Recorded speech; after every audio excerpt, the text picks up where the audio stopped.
The sound of shattering glass was the first thing that made Daniel's blood go cold. 1 second, the bustling lobby of Dawson Innovations felt like any other late afternoon rush, and the next, fear slammed into the room like an invisible wave. Daniel, a 48-year-old single dad and part-time janitor, froze as a stranger staggered inside, eyes wild, hand hidden under his coat as if gripping something dangerous. The crowd scattered, screams echoing through the sleek marble hall, and the security guard was nowhere to be seen. In the middle of the chaos stood a woman Daniel instantly recognized from the framed posters lining the lobby walls. Victoria Dawson, the CEO. Powerful, untouchable. Except now she couldn't speak. She could only sign. And she was signing directly at him. "Help me. He has a weapon. Before you continue, if you believe in kindness, heroic single parents, and second chances, please like, comment, share, and subscribe to support powerful stories like this one. It means the world." Daniel's first instinct was to find his daughter, Ella. She had begged him to let her wait in the corner near the plants while he delivered cleaning supplies to the upper floor. Ella, 14, hearing impaired since birth, was his entire world. She was the reason he worked 2 jobs, the reason he woke up before dawn and fell asleep far too late. His eyes darted frantically until he saw her curled behind a pillar, eyes wide, clutching her backpack to her chest. Relief struck quick as lightning, but danger stood only feet away. Victoria's eyes locked with his again. Fear swam deep behind her poised expression. Her hands moved sharply, fluidly, the way Ella's did when she wanted Daniel to understand something urgent. "Help, please. He has something. He will hurt someone." Daniel felt his breath hitch, his heart pounding like heavy fists at his ribs. He didn't want to be a hero. He wasn't built for this. But Ella watched him from behind that pillar, and she always saw him as braver than he believed himself to be. He couldn't let her see him fail. Not today. He stepped forward slowly, trying to shrink into invisibility. He kept his hands up, palms visible, approaching the furious man without drawing attention. The intruder shouted incoherent threats, eyes glazed with desperation and rage. Daniel recognized that look. It was what grief did when it dug its claws in too deep. The man demanded something about being fired, about his life falling apart.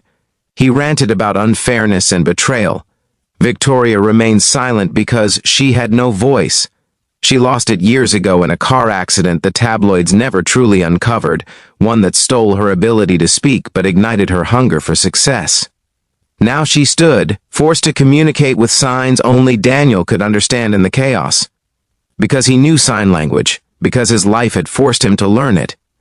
Daniel tried to inch closer, but the man noticed and turned sharply. The tension snapped.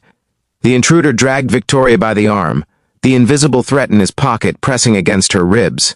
Daniel's instincts screamed to protect her, to protect Ella, to protect every terrified person in that lobby. He followed them into the elevator. The metal doors sealed shut, leaving screams on the other side. Inside, everything was silent except the soft hum of the ascent. Daniel's hands shook, but Victoria's steadier ones cut through fear. Her fingers signed quickly, trying to explain. The man had been a loyal employee, but budget cuts cost him everything. He blamed her. Today, he came with revenge burning through him. Daniel nodded, swallowing hard. He signed slowly, careful not to alert the man. "What can I do?" she responded with a slight shake of her head. "Just stay close. Don't let him separate us." Daniel's focus sharpened. He watched the man's trembling hand and realized that beneath the coat wasn't a gun, but something else, maybe a knife or blunt object. Still deadly, still terrifying. The elevator jerked to a stop high above the city skyline. The intruder pushed them forward, into the executive conference room. The room was massive, glass walls wrapping around the entire floor, offering a breathtaking but dizzying view. The sun was dipping, streaking the sky with red, an almost cruel reminder of beauty in a moment filled with dread. The intruder locked the door and shoved Victoria into a chair. Daniel stood a few feet away, his body tense like a stretched wire ready to snap. The man paced, ranting about everything he had lost. Daniel listened carefully, He thought about times he felt just as overwhelmed. When his wife, Lily, died from a sudden illness, and he had to tell Ella that the person who signed bedtime stories would never come home again. The nights when he broke down in secret because fatherhood seemed impossible without a partner. The days when layoffs threatened to take what little stability he clung to. He felt anger. Not at the intruder, but at the world that could unravel a life so brutally. Victoria caught Daniel's gaze again. Her subtle, trembling sign asked whether Ella was safe. Daniel nodded, but fear gnawed at him. He needed to return to her. He needed to survive. The intruder finally pulled out the weapon, just a rusted pocket knife, but fear magnified its sharpness. He demanded that Victoria call the board and reverse his termination. Her silence enraged him. He didn't know she couldn't speak. Daniel felt the moment shift when the man realized her mute state. Confusion crumbled into humiliation, then fury. He lunged. Instinct overrode fear. Daniel grabbed the man's wrist. The struggle was messy, clumsy, fueled by adrenaline. The knife nicked Daniel's arm, hot pain blooming instantly, but he didn't back down. The intruder crashed against the conference table, gasping as Daniel pinned his arm down. Security burst through the doors only moments later, disarming and handcuffing him. The ordeal ended in a heartbeat, but for Daniel, everything had already changed. Victoria stood slowly, eyes locked on the blood dripping from Daniel's sleeve. Gratitude softened her usually steely face. She lifted her hands again, signing thank you with such sincerity that Daniel felt his throat tighten. The security escorted the intruder away, but Victoria didn't leave Daniel's side. Paramedics arrived, but as they treated him, his only thought was Ella. He rushed back to the lobby, ignoring pain and advice. Ella ran to him and hugged him so fiercely his heart almost burst. She looked up at him with proud, tear-filled eyes. In that moment, the world could have ended, and Daniel would have felt complete. But it didn't end. It was just beginning. A few days later, Daniel was called into Victoria's personal office on the top floor. It felt surreal, a janitor in a place where decisions worth millions were made. He prepared himself for a polite thank you and a return to his broom and mop. But Victoria had other plans. Instead of signing slowly, she signed each word with confidence and warmth.